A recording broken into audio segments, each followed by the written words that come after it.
میرے رسول کریم علیہ السلام نے ایک مثال بیان فرمائی. ایک شمون نام کے بزرگ تھے، بنی اسرائیل سے تعلق تھا، بڑی عبادت کرتے تھے، 1000 سال عبادت فرمائی، ساری رات نفل پڑھتے، سارا دن روزہ رکھتے، اور پھر روزہ رکھ کے تو کافروں سے جہاد کرتے، ساری زندگی جہاد میں گزاری، جس جنگ میں گئے اللہ نے فتح عطا فرمائی. یہ ذرا سوچئے کہ جس کا تذکرہ میرے نبی پاک فرما رہے ہیں وہ کتنا بڑا آدمی ہوگا.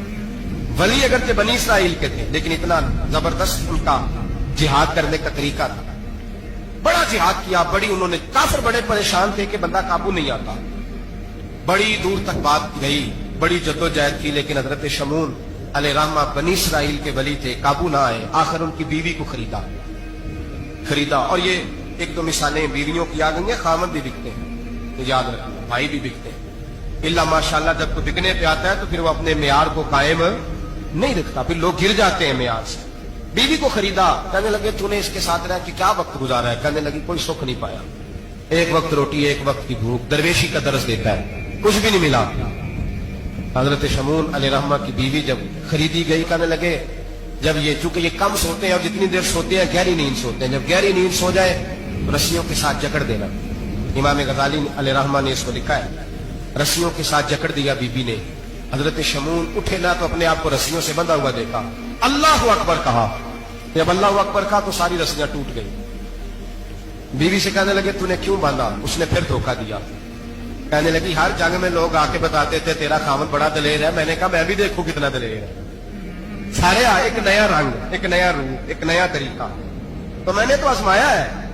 اور یہ تو چھوٹی چھوٹی رسیاں تھی. آپ فرمانے لگے چلو ٹھیک ہے، اگر تو نے آزمایا تو پھر دیکھ بھی لیا.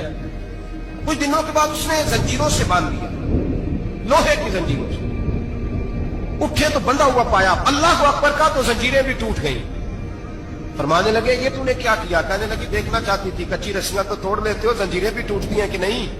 ہاں بھائی ٹھیک آتے لوگ بتاتے ہیں تو واقعی دلیر ہے، ہر جنگ میں کامیاب ہوتا ہے. اب قریب بیٹھنے لگی، کھانا اپنے ہاتھوں سے کھلانے لگی، فریب کرنے لگی، دھوکہ دینے لگی. کہنے لگی بتاؤ تو صحیح طاقت کا راز کیا ہے؟ مومن نرم دل ہوتا ہے. ایک دفعہ کوئی مسکرا کے پاس آتا ہے تو سمجھتا ہے کہ شاید یہ میرا خیر خواہ ہے، اس لیے مومن دھوکے کھاتے ہیں، دھوکے دیتے نہیں. جب اس نے محبت کے لب و لہجے میں بات کی تو جناب شمون کہنے لگے اور تو میں کسی چیز سے قابو نہیں آ سکتا. بال ان کے لمبے لمبے تھے، بیٹھتے تھے تو نیچے بال آتے تھے، ہماری شریعت میں جائز نہیں. نبی پاک صلی اللہ علیہ وسلم نے زلفے کانوں تک کی اجازت دی ہے، کندھوں تک کی اجازت ہے. کندھوں سے نیچے بال آئے تو حرام لکھا ہے اعلیٰ، کندھوں سے نیچے جائز نہیں. ان کے بال بڑے لمبے تھے، بیٹھتے تھے تو نیچے دب جاتے. حضرت شمون کہنے لگے مجھے دنیا کی تو کوئی طاقت نہیں باندھ سکتی، ہاں میرے بالوں سے مجھے باندھ دیا جائے تو پھر بھی میں اٹھ سکتا. بس اس کے ہاتھ بات آ گئی، اس نے کھانا بھی کھلایا، اس نے بستر بھی بچھا کے دیا، پیر بھی دبائے. جب سو گئے تو اس نے ان کے بالوں سے انہیں باندھ دیا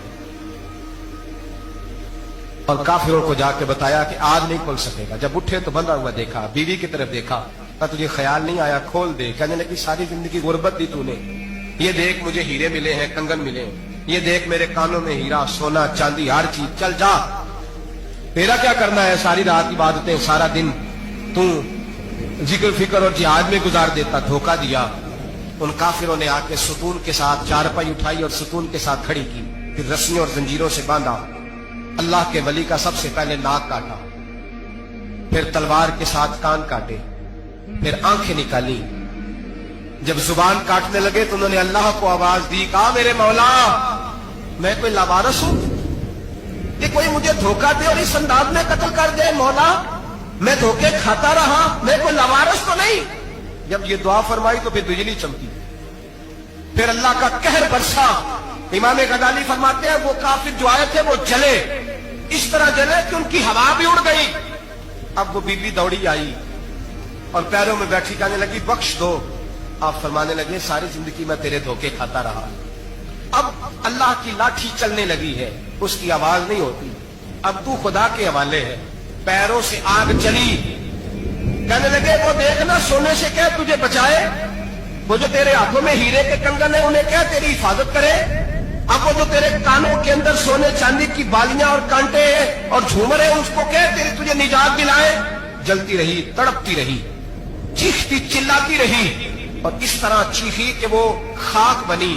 ہوا میں اڑی، اللہ نے اپنے ولی کی آنکھیں بھی دوبارہ عطا فرما دی، کان بھی دوبارہ عطا فرما دی۔ اللہ تبارک و تعالیٰ نے پہلے سے زیادہ طاقت دی، وہ جب باہر نکلے تو اعلان کر رہے تھے لوگوں دیکھو دھوکہ والے جل گئے، تباہ ہو گئے، نام و نشان مٹ گیا، اور مجھے دھوکہ دیا گیا تھا تو اللہ نے مجھے پہلے سے زیادہ طاقتیں عطا فرما دی، پہلے سے زیادہ قوتیں۔